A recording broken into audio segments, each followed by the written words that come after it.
Well, good morning, good afternoon, or good evening, whenever you happen to be watching. Welcome to the Six Bugle Podcast. I'm your host, Rudy Ruiz, and with me today is my co-host, Christy Hensler. Chrisley, how are you? I am good. All I right, all usually say right. great. I need my vocabulary. I should have got my dictionary Yeah, out. you had fantastic the last time, so you did do just fine. Okay. Or I All should right. say next time. Okay. I'll up my game next time. So, It's all good. It's all good. So, welcome again. And we are counting down to both of the conferences, one in La Crosse, Wisconsin, and one in here in Perrysburg, Ohio. I do have some good news, Christy. We got a new registrant from New Hampshire. Yay! oh, awesome. New Hampshire. We're going So, really north. yeah, Nice. a brand new state that's joining us for this year. So looking forward to that. And we're still getting registrations coming in. So we got some more from Ohio, more from Wisconsin. So it's all looking good so far. So we're very, very excited. So what I'd like to talk to you today about is the new book that, well, where did it go? Oh, here it is. That I've been reading. It's John Maxwell's new book, High Road Leadership, and it's a very fantastic read. So if you get a chance to pick it up, do that. And it's a very good read. Basically, it's about how we we in this, especially in this country, how we're not taking the high road anymore. We're taking the low road, and how we actually treat people, and how we've become so divisive based on a lot of different things, but mainly with the politics that's going on right now. And we need to make sure that we stay focused so that we don't lose our integrity. And more importantly, we continue to respect each other and love each other and continue to grow with each other. So that's one of the reasons why he wrote this book. He considers himself as what he calls leadership sad. But with this book, it kind of helps people get more encouraged and more focused on what is really important. And that's just to continue to love each other, respect each other, and work with each other. So I want to talk about one of the chapters in this book. This chapter is called How to Value All People.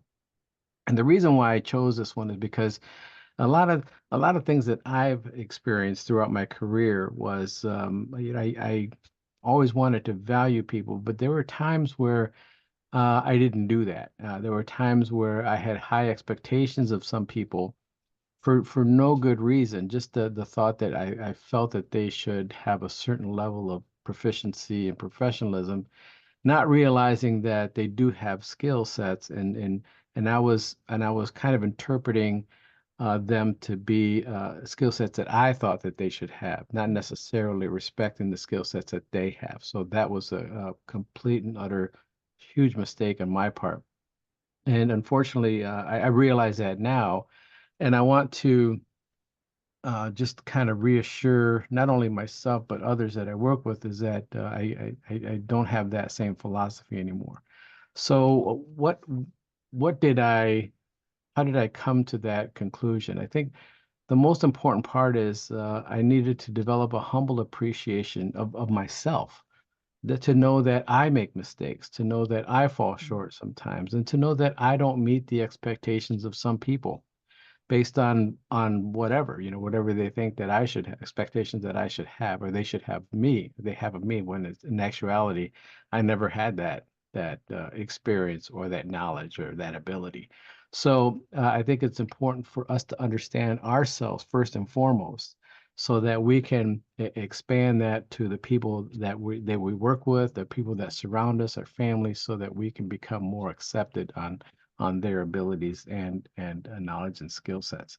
So basically, how you see yourself translate in how you treat others. And I think it's important to understand that if we see ourselves as having flaws, then we have that understanding of other people also has flaws, and that we don't have those high expectations of them all the time. Because if we have that high expectation, they don't meet that, then we immediately just cut them off, right? We don't give them another chance, or say they just don't understand what I'm saying, or man, they're really not meeting the needs that I have, and then we just cut them off. And what the problem with that is that we fail to understand that they do have a certain level of skill set that could benefit us, right? Or benefit us as Mhm. friends, as family members, and Yes. maybe have that certain skill set complement, what we do, Mhm. right? Complement the things that we do in order to be a better team. So what are your thoughts, Christy, on that? Yeah, I totally agree. I've kind of walked that same road myself, in my late teens, early 20s. And it's easy to look at yourself and think, like, I got all these great things. And if somebody's not like me or you're not doing this, like, you just don't have anything to bring to the table. And it's easy to feel superior when you don't have like that humble appreciation, like you said, Rudy, of and you don't realize, you think, well, this person doesn't have these skills. And I've had to learn that too. A lot of it for me was life slapping me in the face and me making wrong decisions and all that, where I realized maybe I don't have it all together. Maybe I don't have all the answers. And then being able to look at other people and go, they do have something of value to bring to the table. It just looks totally different than what I bring to the table, Exactly. and so I totally agree with that. And I think for me personally, like my marriage is a great example of that. When I married Matt, I had a list of what I wanted in a man, and he was not anything on that list. But he ended up being like everything I needed, but I didn't value like his quietness or his, like as a strength, or just different things that he's really good. And I've learned over the years, like him being him and working in his strengths allows me to be me and work in my strengths and do what I do. I need somebody like him in my life. Sure. If we were both the same, it would be bad. And Right. so, but it's taken a process to realize that. And I think sometimes when we don't have that own healthy appreciation and awareness of ourselves and other people, then we just react and we destroy other people with our words. Right, right. And it's more and more common to do that these days, Mhm. right? With the various ways that we communicate with each other and not think give it a second thought on how much we're hurting people with our words or with our Yes. actions or with our emojis even, Yes. that's the challenge that we have these days, and it certainly is more Mhm. difficult. So what do we do? What I came to understand is that I need to believe in the potential in all people. People have variety of skill sets and they do have value, and we have to Mhm. understand that and not just cut them off immediately just because you think that they don't. They do have value. And if you're a person of faith like I am, you want to think that, well, they are children of God, and God does, they are the image of God, and God is perfect. So although they may not be perfect, but they are an image of God who is perfect. Mhm. So, we need to consider that and think, okay, what am I missing here? And let me give a deeper dive into looking at what the benefits that they offer, so that they can potentially we can see their potential. So, in other words, let's say that we should focus on what they could do as opposed on what they should do, or what we think that they should do. Mhm. Think of the potential of what they have that they could do, and you may see things in a different light and maybe appreciate them a little more. So what's important is that you finally take action, acknowledge them with kind words, seek common ground, and by asking questions, look for value in them and express it to them. Let them know that you acknowledge their values, and if you don't know what they are, simple, just ask them, and they Mhm. may surprise you. They may surprise you with the things that they appreciate, things that they love, things that they care about, and then you can make that connection with them that way, and then learn to appreciate them a little more. Then you'll find that when you're building those relationships, things will be a little bit easier. What do you think, Christy? Mhm.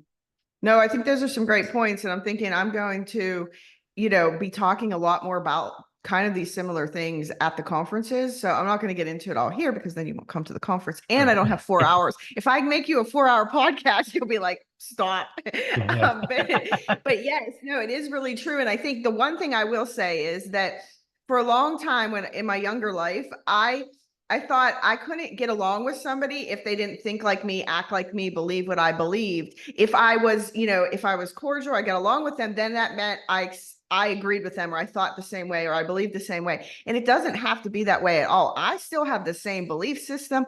I still have the same values at 46 that I had at 16. I'm just a much more refined version of myself, but I can talk to lots of different people in lots of different ways with lots of different opinions and still treat them with respect, till still see the potential, like Rudy's saying, in them. And so you don't have to it's not exchanging You just communicating with people and having a conversation and valuing other people is not you giving up on what you stand for or who you are. Right, And I think right, that was a exactly. key that I had to understand as somebody that's very opinionated and very strong and very knows what I believe and why I believe it. I had to realize, like, okay, I can still have conversations with these people and I can make a deeper impact in people's lives if I can start the conversation instead of just putting up the wall and being like, nope, you don't believe what I believe. So, Right. forget you. And so, but I'm going to dive way deeper into this, and we're going to do a lot of interactive activities that are going to really bring this to light for you, that these are tools that you can use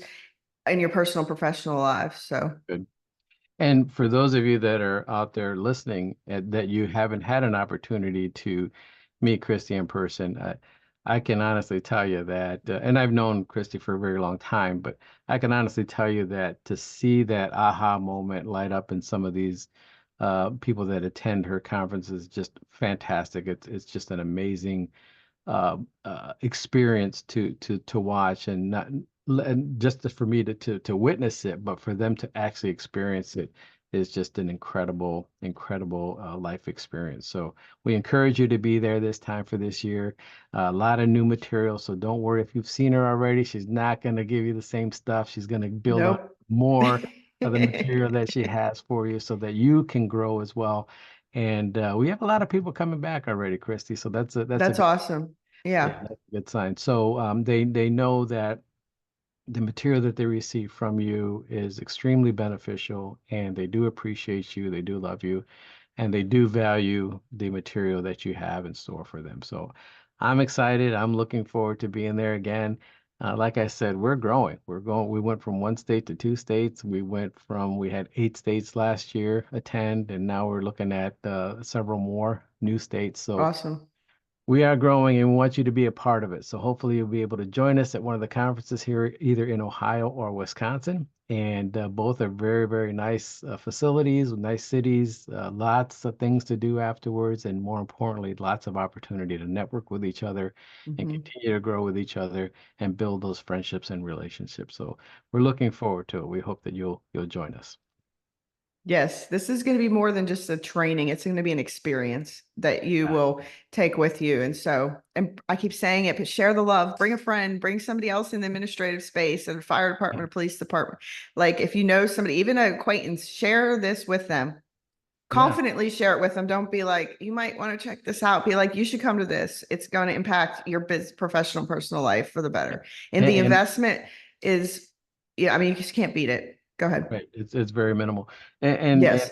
I tell you, I have received emails that saying that I'm inviting some friends. So yeah, that's Awesome. exactly what we want to do. Yes. We want to expand this experience and share the love with everybody.